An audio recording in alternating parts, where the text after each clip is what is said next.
Hey everybody, welcome to Backyard Blue, just two brothers talking sports and whatever else comes our way. I am brother number one by birth order anyway. That's me, Blake Miller. My students call me Mr. Miller. Mama calls me Moose. Brother number two is on the other side of the screen. That is my brother from the same mother, Hunter Borland. Hunter, the Hunt Daddy. Head Hunter. My daughter calls him Hump. Hump, what is happening? Not a whole lot, man. There's been a lot that's happened, not necessarily just sports, but since our Super Bowl reaction. So it's between snowstorms and you're going to talk about what happened on your end and a little mini vacation that we took. There's been a whole lot that's going on. Yeah, it's been a time where I guess it's kind of, if there is a good time to not record. I mean, this was it, but then it seemed you would think that anyway, but then it felt like as soon as we stopped recording for a little bit that this stuff started happening right after another, both personally and in the sports world. We've been dealing with the coronavirus over here. Coronavirus. I this is the first time I felt good enough to actually say that in that tone of voice in a while. So our last show we posted on February 9th. That same day, Anna finds out she's got it. I found out on Valentine's Day that I had it. We spent a few days in quarantine. I guess it was kind of romantic that I got tested on Valentine's Day so we could finally all be together as a family. COVID romance, you know how that goes. Maybe you don't. You don't want to. It's not that great. You We're don't all want just to. sat on the couch coughing together. Can't taste anything. I didn't have that problem. She had that problem. Avery also got it. But Avery's symptoms started last week, so she's back to normal. Everybody's back to full health. Her last day of quarantine is today. So we will be back at work and back in the real world on Monday. So really last time we posted something was February 9th, and we've been at home since then. So it's we kind of feel like this recording this show is kind of like stepping back into normal, which I can't tell you how excited I am. I told my students when I was logging off my last remote meet today, and I said, guys, I can't wait for a Monday. I'm excited for a Monday, and I just felt weird saying I was excited for a Monday. Yeah, I'll leave Anyway, that to just you. I'm yeah, not excited for Monday. We me. dealt with the family COVID thing in July. We got COVID, I guess, before COVID was cool. Now Yeah, it's like, hey, you get COVID, whatever. But then it was like, still, man, what's gonna happen? We got COVID. Like, are we gonna, you know, what's the backside of this, or how long do we quarantine? I think there are still some questions, even three yeah. or 4 months into it. But it is not a fun experience. But for me, I at least got my first vaccination on Sunday. So in COVID related news, I'm a halfway vaccinated person. So That's a uh, good thing. pretty I will. exciting. Our district offered vaccination opportunity to all of our employees today, and with having just gotten over it, I kind of have some reservations about it. There didn't seem to be a lot of information out there. You hear something different from the CDC and doctors, and it just I thought I'd wait, and go a little longer before finding out, with the recent infection of it, before I Hmm. get the vaccine. I definitely still do want to get it. We did find out. So man, a lot of news that happened. Not only was there 10 inches of snow on the ground in Memphis, Tennessee, I think it's definitely the most snowfall I've seen in my entire life. I think the most snow since 1989 in the city of Memphis. We had 9 consecutive days with the temperature below freezing in Memphis, which is the most since 1942. So World War II was the last time that happened, which is kind of crazy. We also had some family news. We found out that our little bundle of joy is going to be a girl. So Yeah. girl, Congratulations. double girl dad over here, and I'm pretty excited about it. I feel like that's something I feel good at that. I feel like that's something I'm Even supposed to do.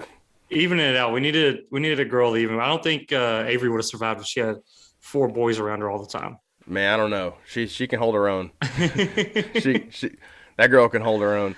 But we're excited for baby Miller over here, due Round July of 4th. applause. Round of So applause. yeah. Woo woo woo woo. We Big need to time get some excited. effects, fireworks in the background or I something. know, right? Cha-ching. No, that's probably the one that should happen. That's what that you immediately your wallet got lighter when you found out it was a Cha-ching. girl. Oh my gosh, dude. The one of the first things Anna said was like, "I think our budget goes up by $500 if it's a girl." It's like, Easily. yeah, yeah, probably. It's probably right. That's Easily. okay. We're excited though, man. Really excited over here. Absolutely.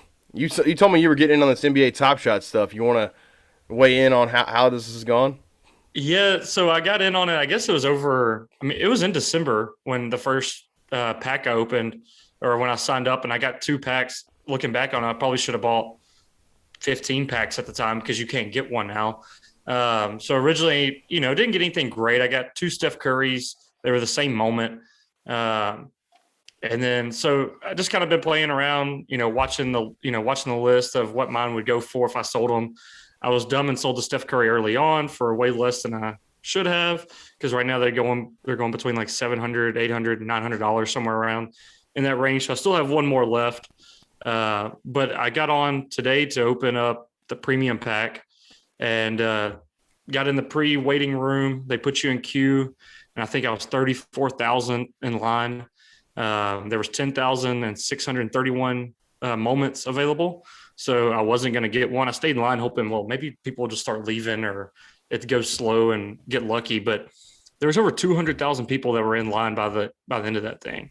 Wow. And so this Top Shot, it's taken off. It's crazy. It's kind of the new sports card, and the NBA, I think, is finally finding a way to cash in on. Maybe people don't watch games live as much anymore because of the regional package, and it's not a great way to. There's no great way to watch basketball unless you pay for League Pass. But even if you're in the market, sometimes you get blacked out. Yeah. But there's such an online league, whereas probably of more than any other league out there, baseball doesn't do much as far as social media. The NFL does, but not like the NBA. No. So maybe they're finding a way to cash in on some of that stuff. But it's a pretty cool thing. I don't know what the future holds for it. Maybe if other sports leagues start getting in, it could really, really take off. But it's an interesting concept. Yeah, I mentioned this to you.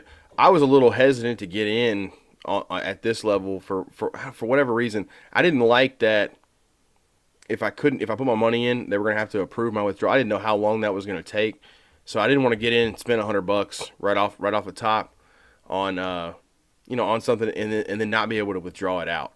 So I was a little nervous about that. And they said it could take up to 30 days. I don't know if it actually takes 30 days. Sometimes people say that, and it's good to go in 30 minutes. Yeah, yep. Exactly.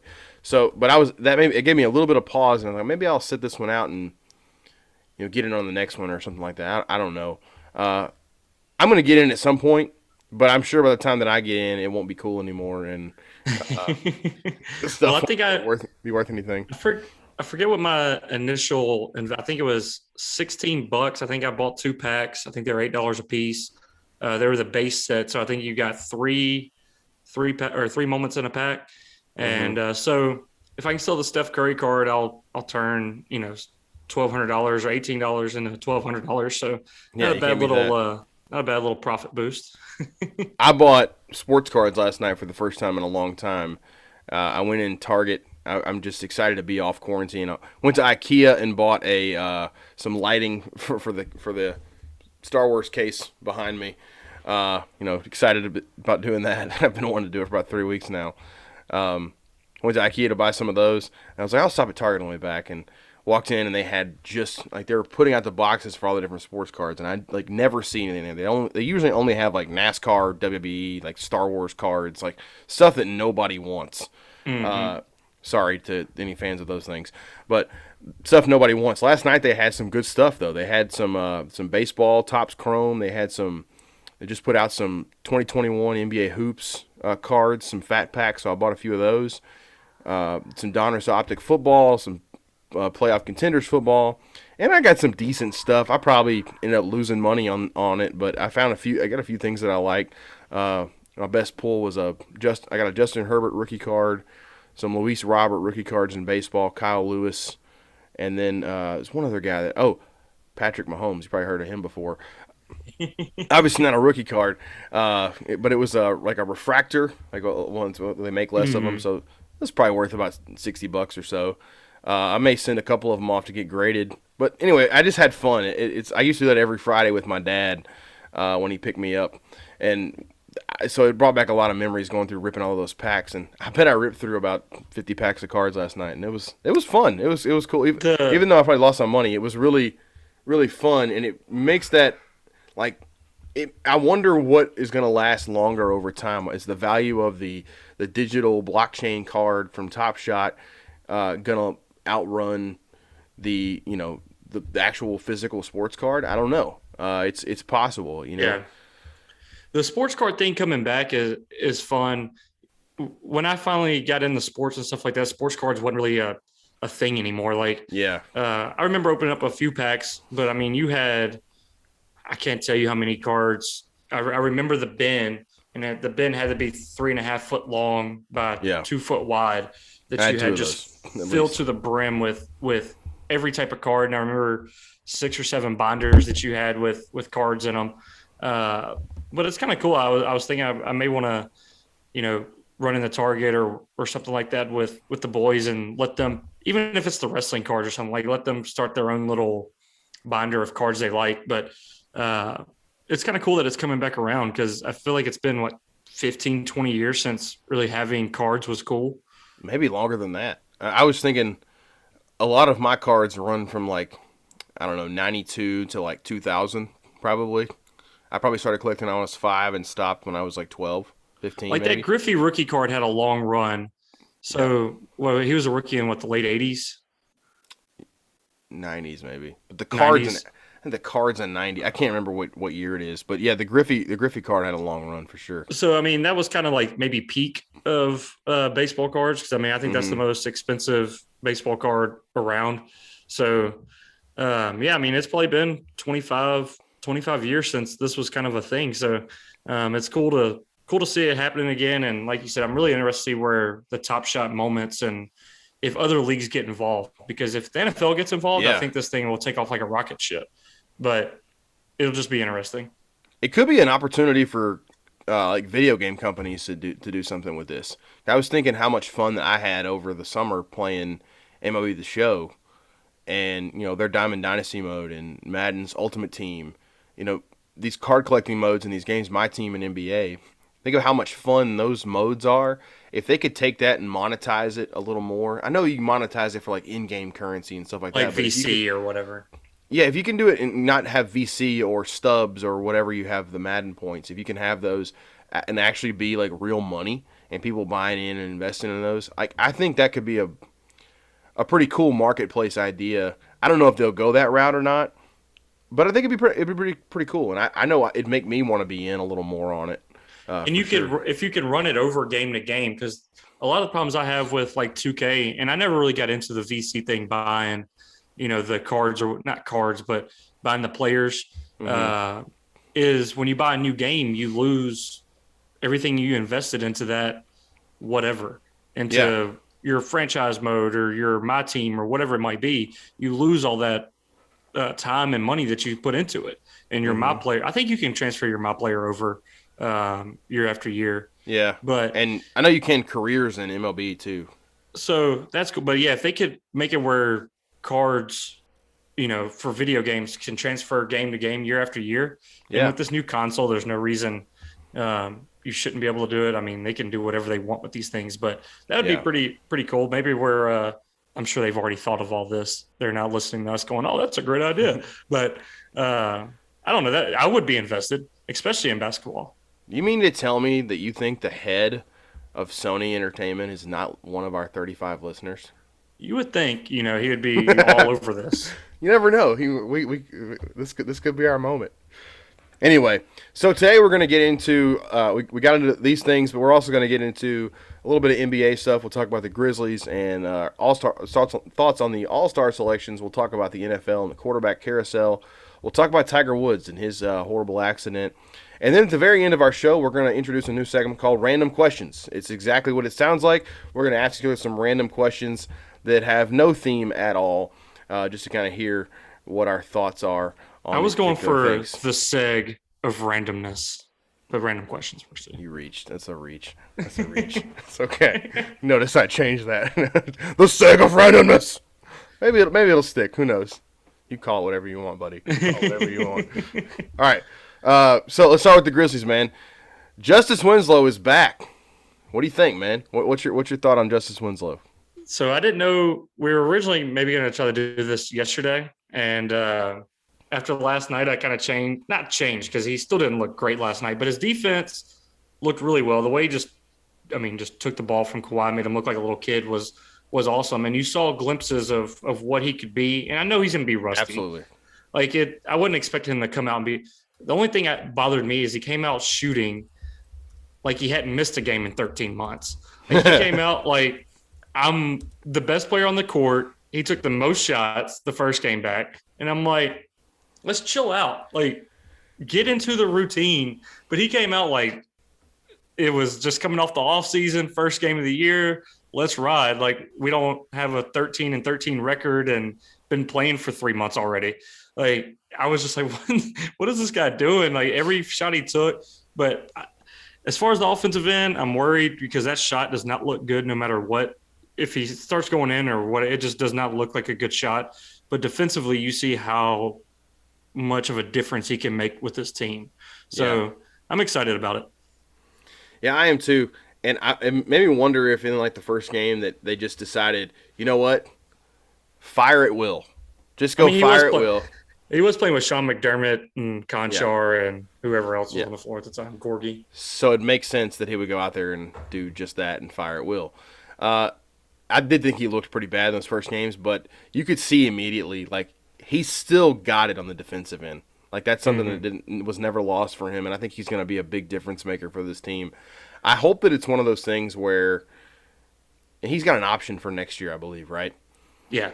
And I just hope that he's a guy who could stick around a while because I really like the way he plays, and I think he's going to be a really good – I think a lot of people thought he was going to be a star in the league.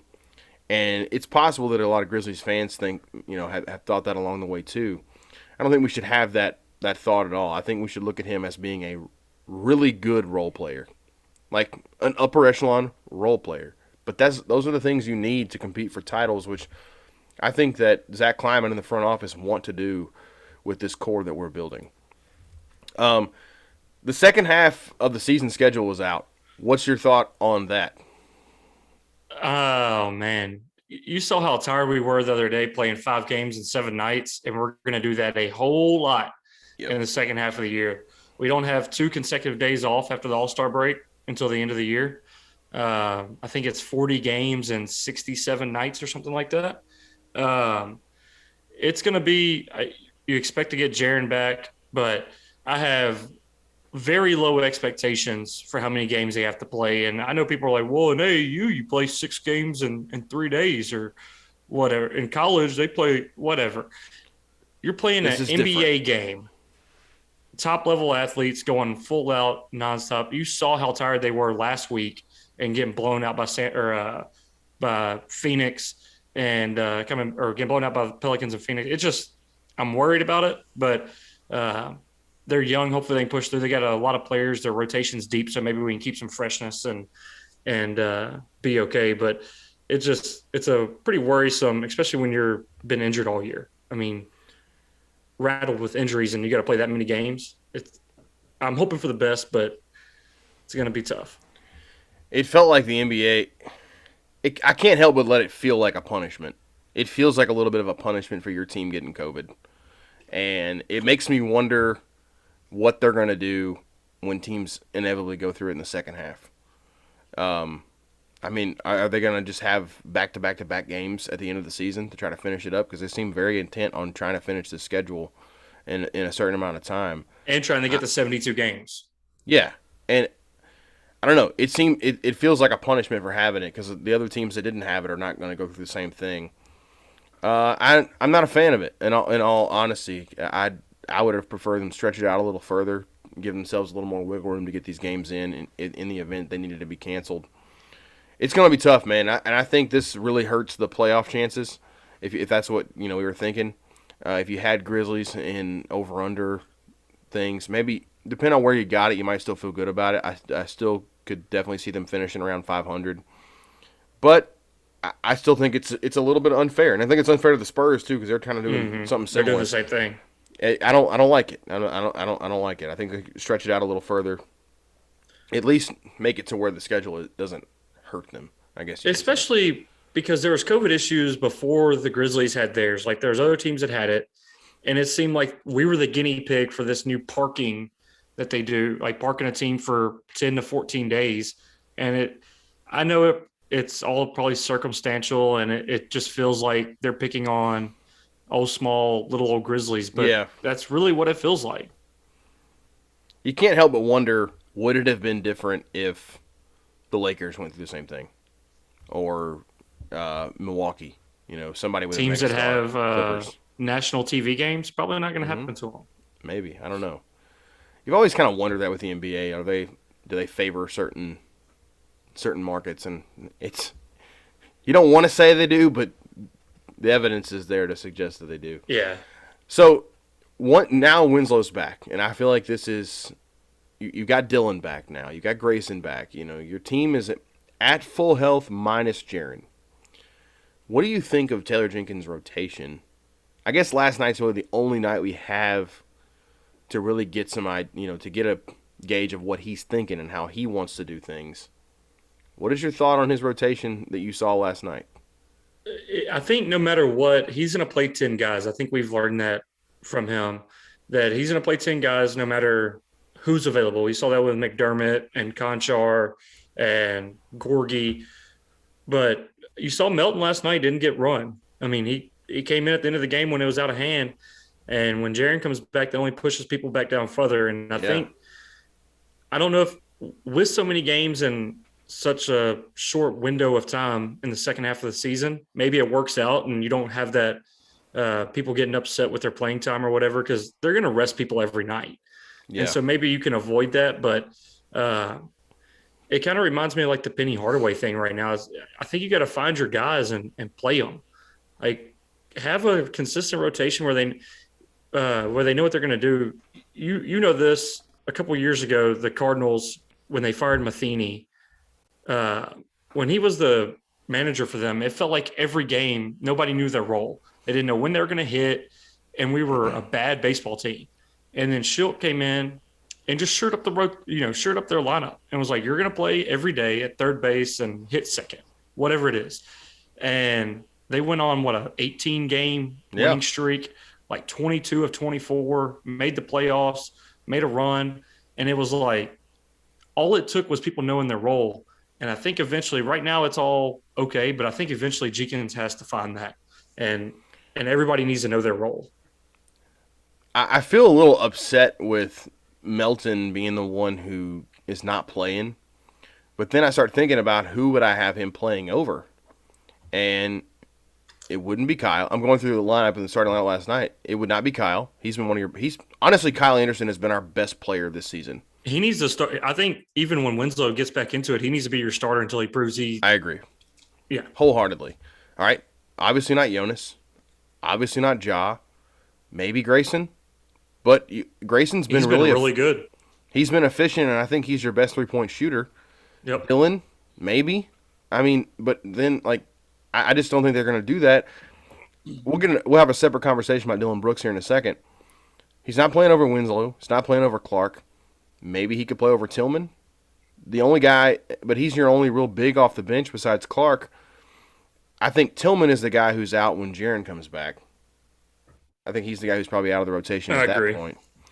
And he's not playing over Tyus. Tyus has got himself in a position where he's one of the best backup point guards in the entire league. Maybe the best. He's definitely up there on the upper echelon of backup point guards, which is a very important position. Definitely the best backup point guard this franchise has ever seen.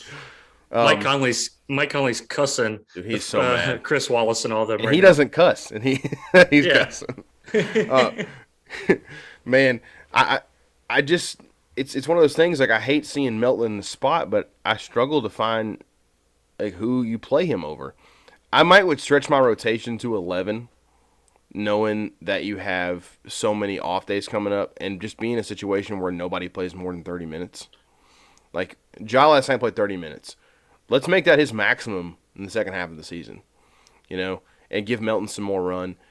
And then a lot of this stuff is probably going to work itself out with injuries and rest and things of that nature.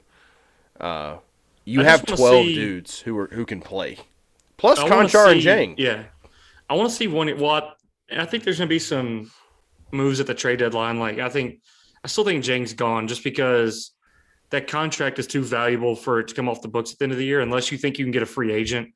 But I think it's just such a tradable piece. But um, I just want to see one game. If we're playing, throw out a top tier team, the Clippers, Bucks. When we're fully healthy, I want to see Ja and Jaren play 35 minutes, play the playoff rotation game, and I want to see what we look like Yeah, because we got to get to the point where we're maximizing our best players' minutes. yeah, And I don't know if this is just the front office going, look, let's save some tread on the tires for 2, 3, 4 years down the road, or yeah. whatever it is. But I just want to see one game where we maximize our potential. I think we'll have some of those in the second half once Jaren's healthy.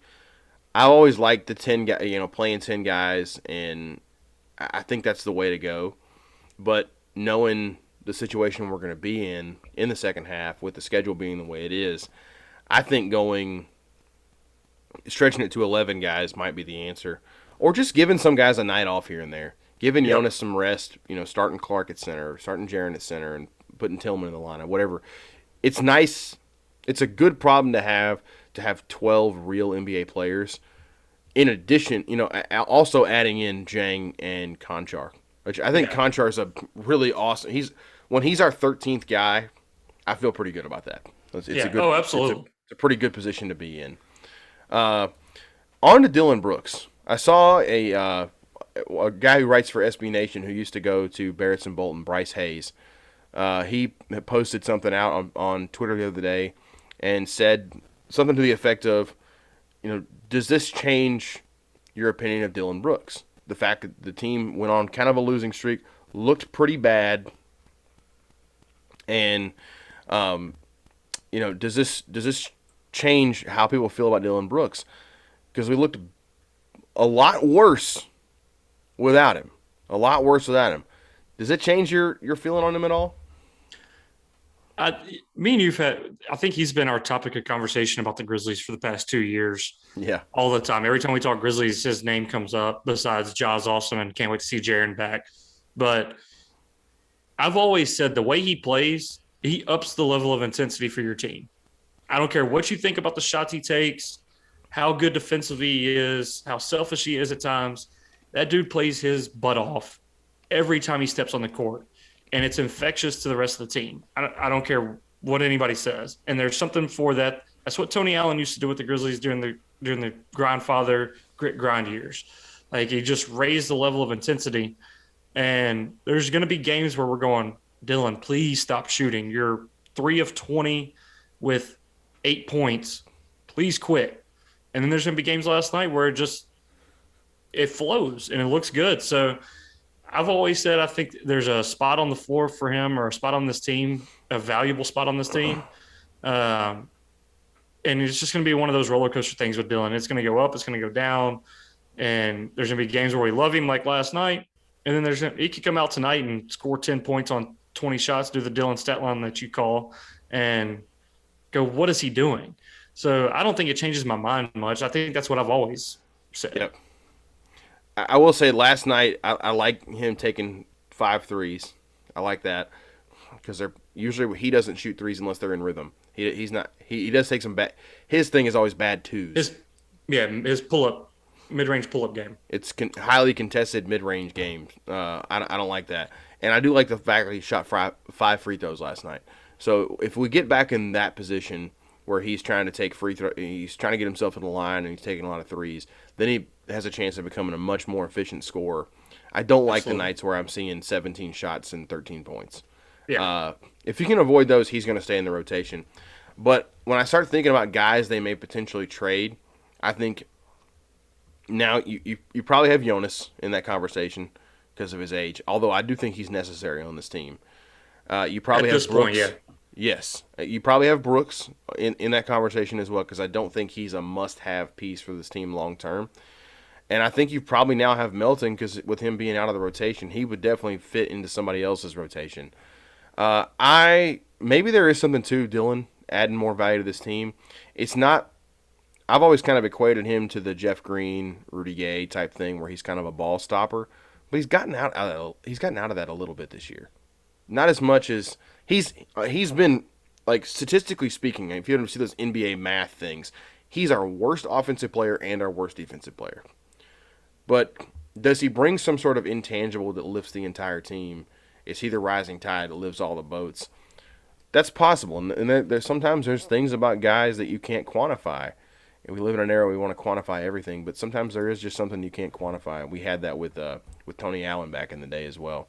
You had it with Jay Crowder and Solomon Hill last year. I mean, Solomon Hill didn't get much run at all, but if you talk to Ja in interviews, or Jaren in interviews or whatever, you hear them talk, they were always like, those are the OGs. Like, they get the team ready to go every day. If we're having a bad stretch in the game, they're the ones getting us fired up, saying it's all right. So maybe Dillon's kind of taking on that role a little bit to get people fired up. It's very possible. It is certainly something. And I do think those people are very important to any team. Yeah, I agree with that, especially a young team though. You had some thoughts on all-star selections you wanted to share. Go ahead. Yeah, I mean, nothing groundbreaking. There was some conversation just listening to radio or ESPN or whatever, when Lillard didn't get named a starter and Luka was a starter, everybody was like pissed off about it because where Portland is in the standings and where the Mavericks are in the standings. Luka's one of the top 4 players in the NBA. Yep. That dude he's so good. How do you leave him off? And it's a popularity contest for a starter. So I don't know how you leave him out. And I hate it for Lillard, but man, there's only 5 spots.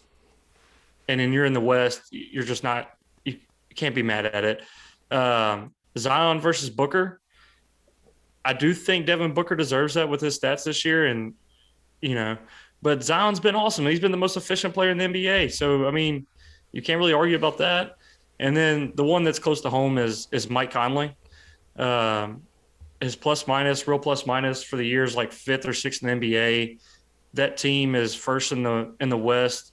And they got 2 players. They got Mitchell, they got Gobert. But if you go back to the Hawks when they were first in the East, they got Kyle Korver. They got 4 guys in the All-Star game. It always feels like if you're first or second, you can get 3 guys on an All-Star team. And I feel bad for him because he's never going to make one.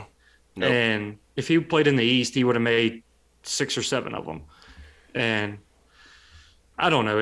I hate it for him, but all in all, I mean, I wasn't too upset with the selections. So they didn't name Anthony Davis's injury replacement, though, right? They haven't named that yet. I think they may have named Booker. I don't know for sure. I can look it up quick, but I would assume that it's probably going to go to Booker. That's what I wondered. I was basically going to have the conversation of, would you take Devin Booker. It is Devin Booker. I would have taken Conley over Booker. I like Devin Booker as a player. I think I don't like him as the way he plays, the attitude and stuff. He's kind of he's awesome. Stuff. There's no doubt about it. He got into some stuff a few years ago with Vince Carter when he was playing here. I'm like, dude, you can't talk to Vince Carter that way. Vince Carter, Troy Daniels, it was the whole Grizzlies team his rookie year. Oh yeah. I do think he's a really good player, but I just think it's really close. I probably would have given it to Conley. Somebody said, well, it's because he scored 24 points a game, last several years. And I'm like,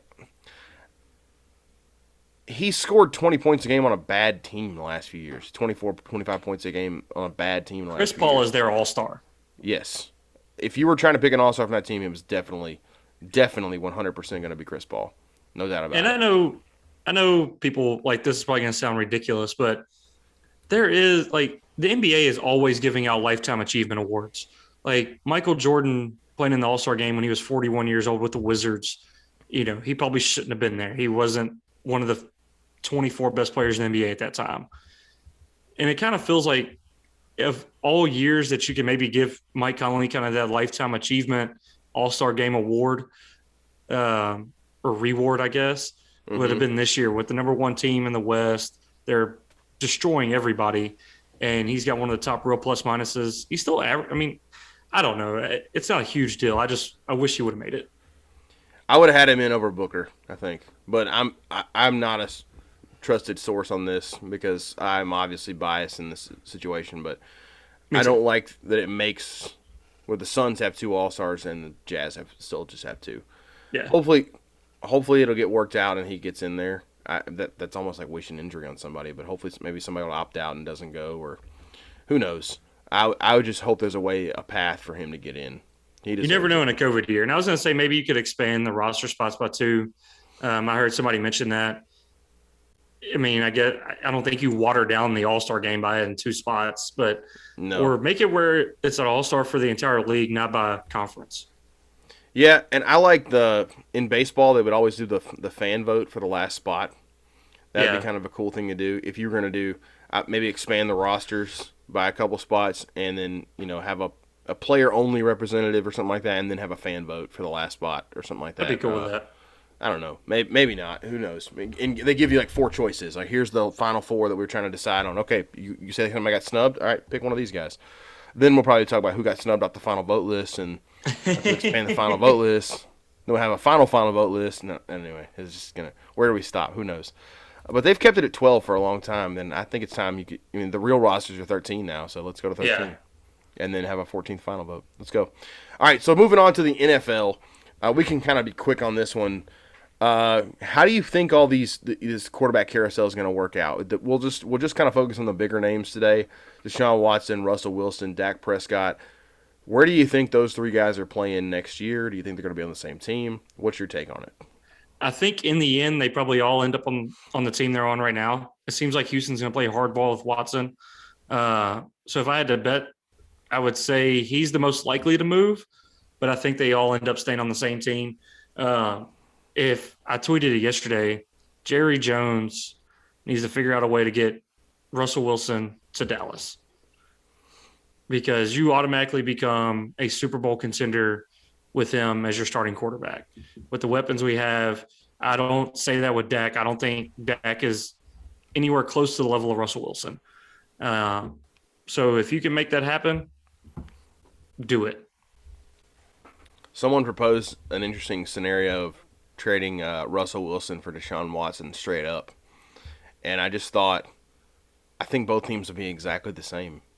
It would just be a change of scenery. I think those guys are not identical quarterbacks, but they have very similar skill sets. Houston doesn't need a star quarterback right now with a huge salary. They got to start over. They need to Yeah. start completely over. I think there's obviously room to have a great team with a high salary quarterback, but it's tough. It's really tough. I think if I were to rank them in order of who is most likely to move, start on a different team next year, I would say that Watson is the most likely to move, followed by Russell Wilson, and then Dak Prescott. I don't think Dak Prescott goes anywhere. I think they're playing a humongous game of chicken. Eventually, Jones will cave and sign him to a contract. If not, they'll franchise him again. Like, that's Oh what yeah, they'll do. yeah. Like, I assume he franchises and we have a new quarterback next or the year after. but how long have we been saying that? So who knows? We've been saying that for a couple of years now that they're never going to agree to a contract. They're just going to continue to franchise him. I think it's still possible. I think Watson in that group is the most likely to move. On to another high-profile free agent. It's J.J. Watt. A lot of people are speculating where he's going to end up, and I don't know where he's going to end up. But there was a thought that he may go to Kansas City for a little bit. That is not going to happen. And if it does, I will be extremely excited, but that is not going to happen. I think a scenario where he goes to like Buffalo or Cleveland is probably more likely. Even now, like, I don't think he's worth paying $16 million to. He's still good, and he'll probably come up and surprise me because he's an all-time great. And he'll probably surprise me and have another couple of great seasons, but I don't think the Chiefs are in a position to pay him 15, 16 million. I don't know if you can pay him that and not know if he's going to be able to play every down. I mean, that's a lot of money for somebody that's going to play, 50, 60% of the snaps. Like, I don't think you have that much tied up in him. But, yeah, I don't know. I don't know where he's going to go. It'd be cool to see him go back to Green Bay or something like that or go play with his brothers. But he can go anywhere he wants to. Yeah. So that's it for the NFL. We'll have a little more talk when we get closer to the draft and have some big free agent signings.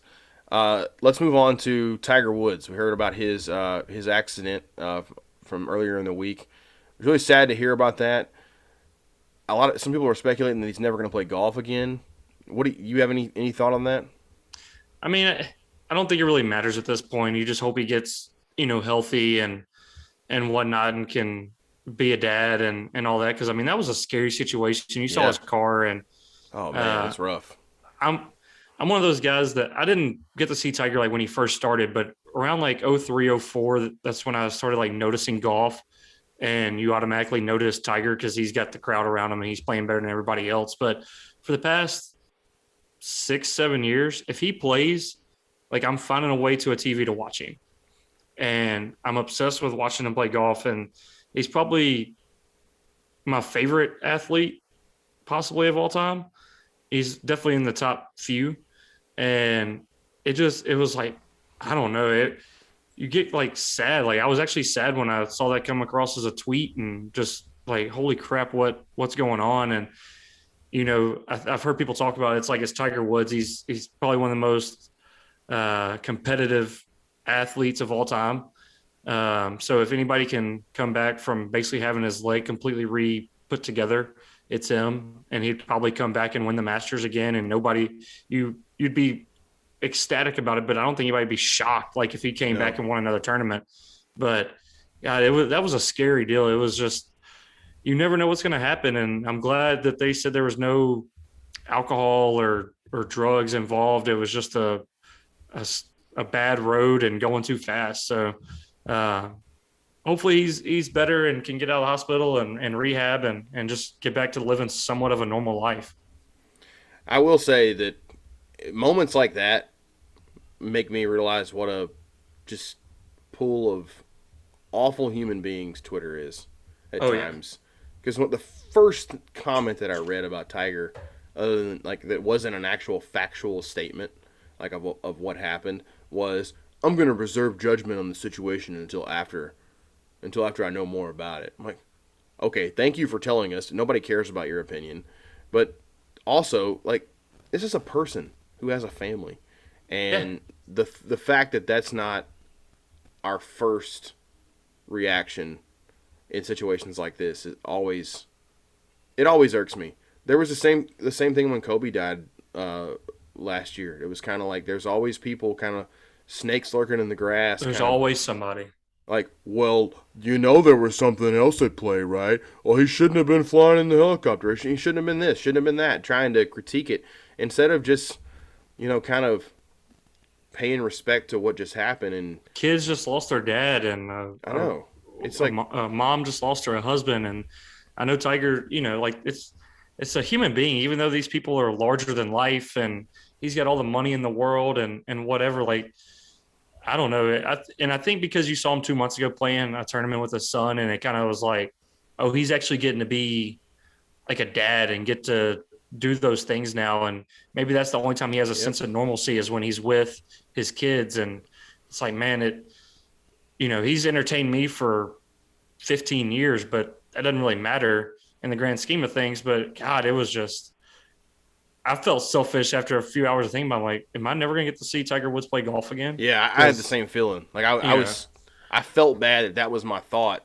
It made me feel like I was thinking about myself in that, and I feel like I got to think about it from a dad perspective and think, man, I hope he's okay for his sake of being a dad, but for also his kids' sake, because I know how important dads are to their kids.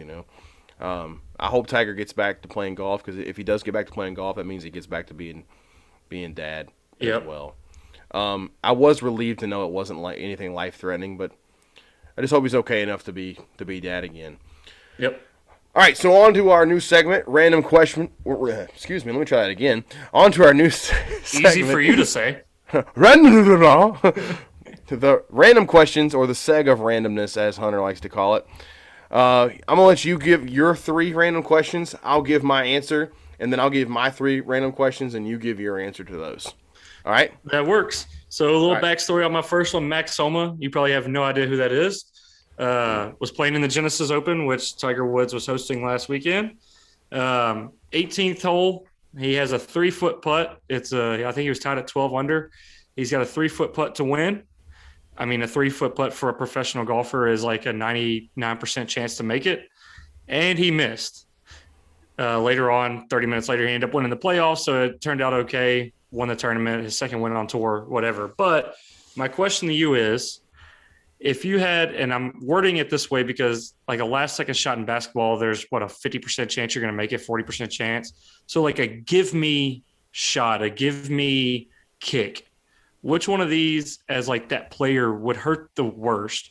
So a field goal in the Super Bowl to win, a putt, say to win the Masters, like a 3-4 foot putt, a free throw to win Game 7 of NBA championship, or like a penalty shot in soccer to win the World Cup. Like, which one of those do you think would be most pressurized or like suck worst if you missed? I lean the free throw because you're in total control of it. Whereas like the kick could be the snap, could be the hold. You know, I guess you can assume good snap, good hold. But the field goal, something else could go wrong. The putt, for me personally, I've missed a bunch of those, and I've missed so many they don't hurt that bad anymore. Like 3-foot putt, oh my god, I would have missed it too, but I would have missed it if nobody was watching. 99% chance for a professional golfer to hit that is probably accurate.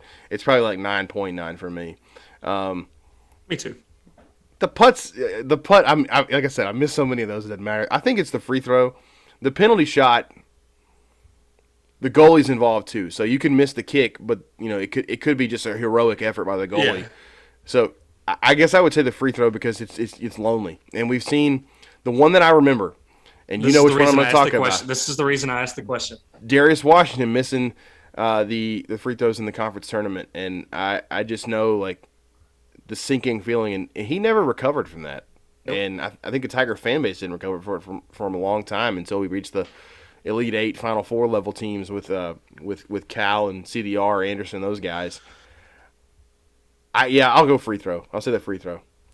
Yeah, I was gonna say either free throw or the penalty shot in soccer. The only reason I said like the World Cup is because you literally will let an entire nation down, and that would be miserable. But in the field goal, like you said, there's so many other things that go into that. But next question: AEW, All Elite Wrestling, is having an exploding barbed wire death match between Jon Moxley and Kenny Omega for the title.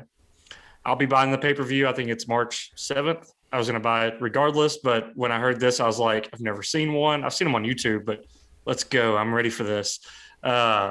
What two wrestlers and what type of match? And I'm going to say would make you buy a pay-per-view, not watch it on the WWE network. If the network didn't exist, because for $10 a month, you can watch whatever you want. But if it was, say, $60, what two wrestlers and in what type of match would make you pay $60? You can cross-promote from different companies, whatever. But what would it be? It would probably be – it'd have to involve CM Punk coming back in some way. I think he's the one. And the second one wouldn't matter to me. Yeah. Like, I just think I've had access to anybody else I wanted to watch at this point. I don't know that the stipulation would matter too much to me. It could be Punk going to AEW and going against Jericho or Omega or Moxley or any of those guys.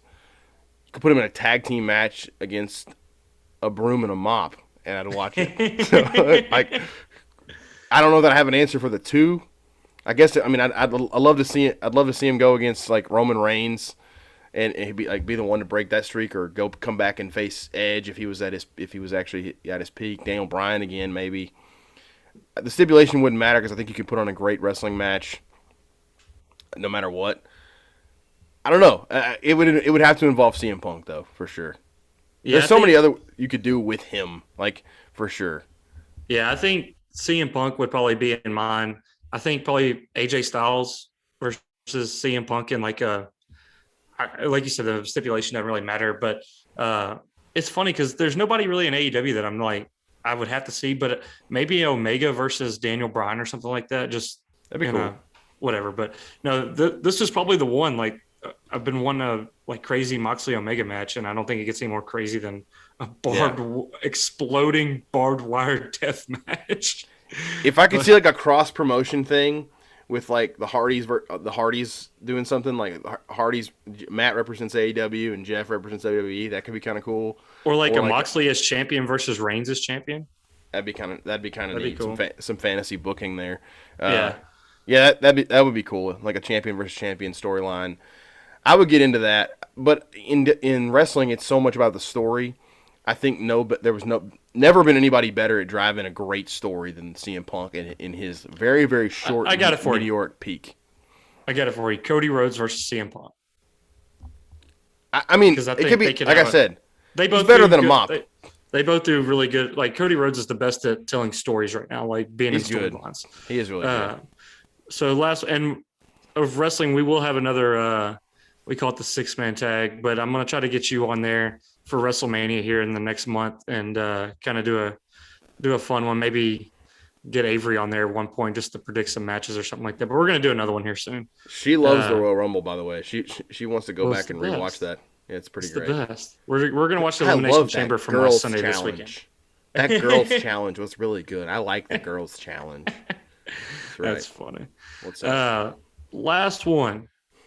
I heard this the other day. I forget who. I think it was Vernon. But he said, what is the one thing you really want to do when COVID is kind of in our past, back to normal, no restrictions? I think it was 92.9 or something. But anyways, what's the one thing that you want to do while you're thinking? Mine is an Eric Church concert. I want to be at an Eric Church concert for 3 hours, drinking a few beers. Because I feel like in that 3 hours, like I've been to 4 of his concerts. Like I don't have to think about anything. It's just fun. So that would be mine. Mine's probably a concert too. Although, man, it's tough because I got 2 that I really think about. I miss concerts for sure. Right before COVID hit, we were gonna go to see Sturgill Simpson and Tyler Childers at Landers Center, and that got canceled, pushed back to August, pushed back again, and so that was something that's kind of been sitting there that I've been wanting to do for a while. Another one, man, I want to watch some live baseball. I just want to go see a live baseball game, whether it's I don't care where it is. I don't care. I'm with you. I want to be at a live baseball game. It's my favorite live sport for sure. Me too. So I'd love to go to a pro baseball game. I think they're saying they're going to allow, in St. Louis anyways, up to like 12,000 people to start the year.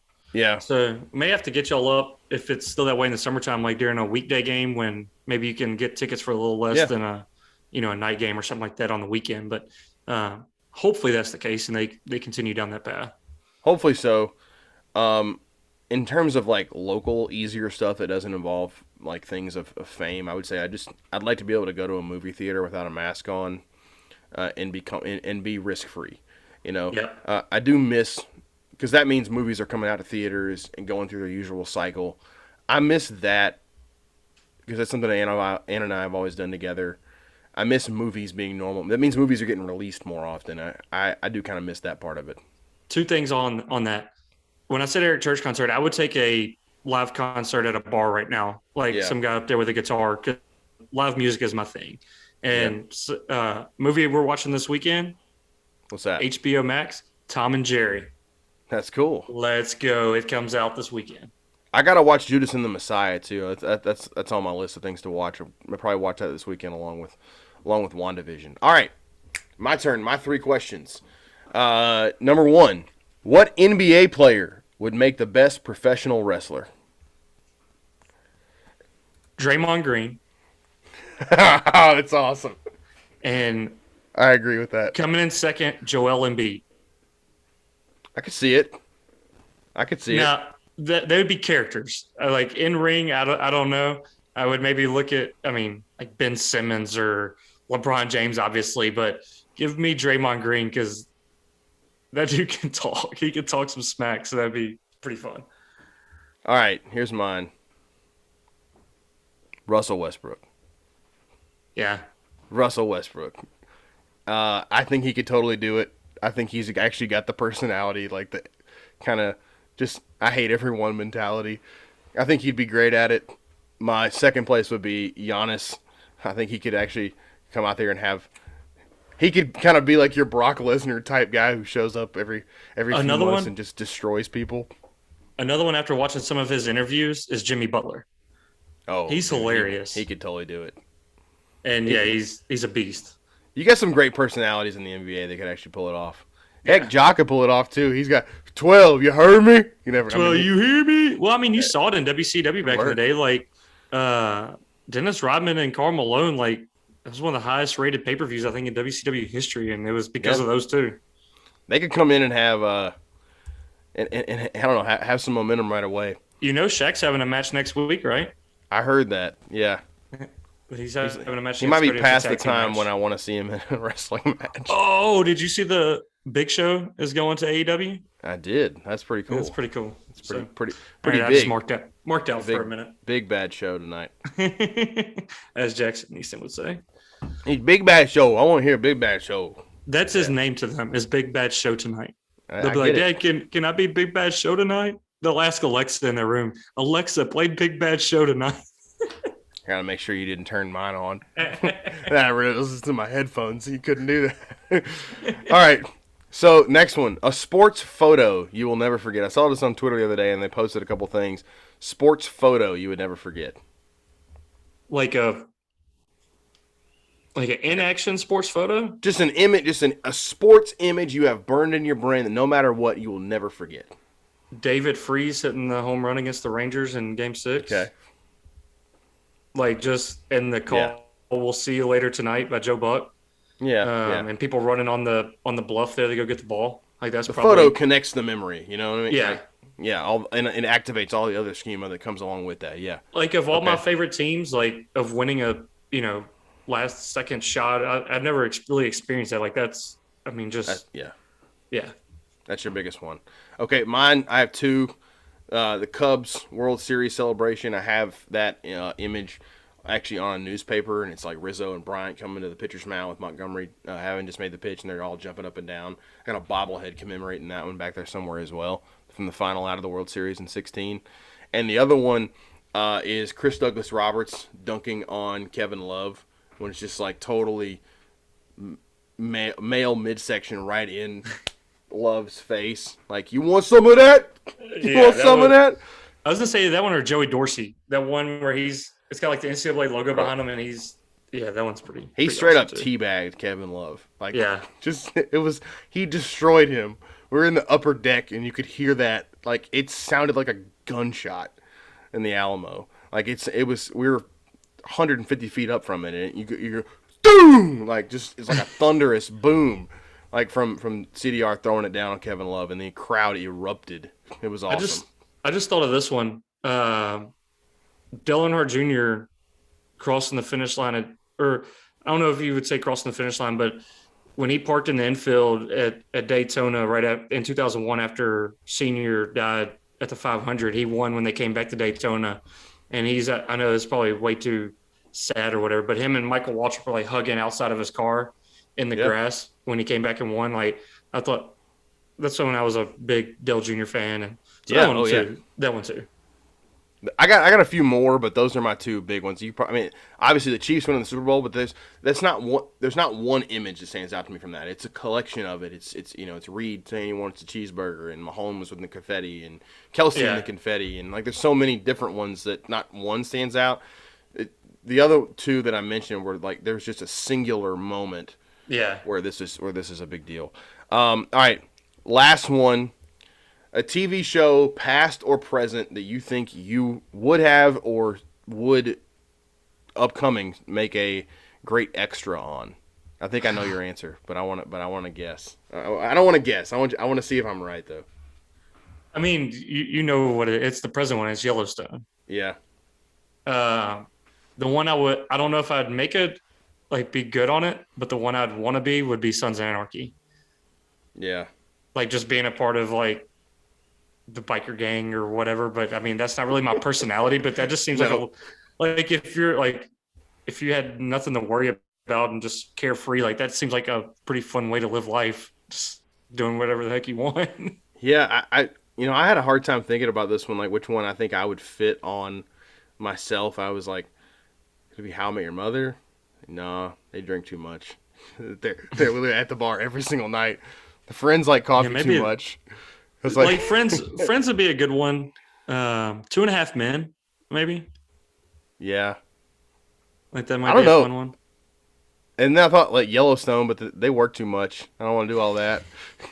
It's like Game of Thrones. I could be like, but then they don't have electricity. That's tough. It's like I'm pretty spoiled by these universes here.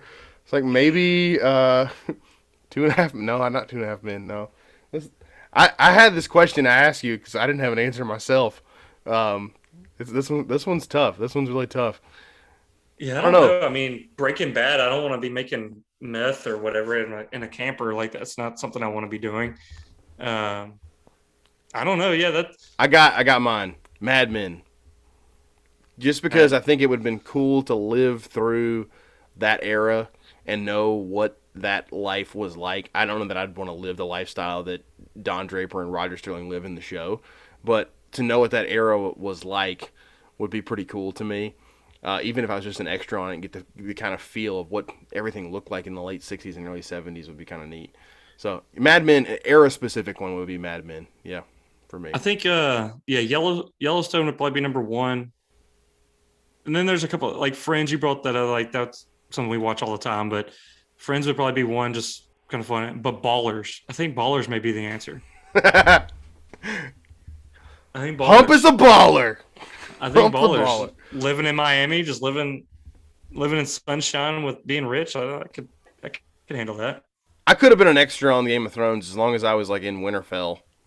Like I could have done that. I could have lived in the northern areas of Game of Thrones, not the north, like above, like beyond the wall. No, that's too freaking cold for me. But something in between there, like I could have been a Stark in a past life. You never know. Yeah. After spending the past few weeks under snow cover, I'm out on anything Game of Thrones wise. Which I guess Yellowstone it's cold there too, but they have a really nice house to go back to with electricity. Could have been in Dorne, the Game of Thrones. You'd like that. Anyway, this was fun. Any closing thoughts? Anything you want to add in there before we get off? No, maybe the Grizzlies can get them another one against the Clippers tonight, and I think Winslow's out. But other than that, just it was fun to do another one. And if anybody wants to like or subscribe, comment, whatever, greatly appreciated. But hopefully, we'll get back on a regular routine of doing these. Yep. We're gonna do some more fun stuff like these questions and stuff like that. Yeah, now that we're done with COVID, we can kind of get back into it. No COVID, no snow, no snowvid. We're happy to get this show on the road. Thank y'all for listening. Grizzlies tonight, whoop that clip. Whoop that clip. Let's do it. All right, guys. Y'all have a good one.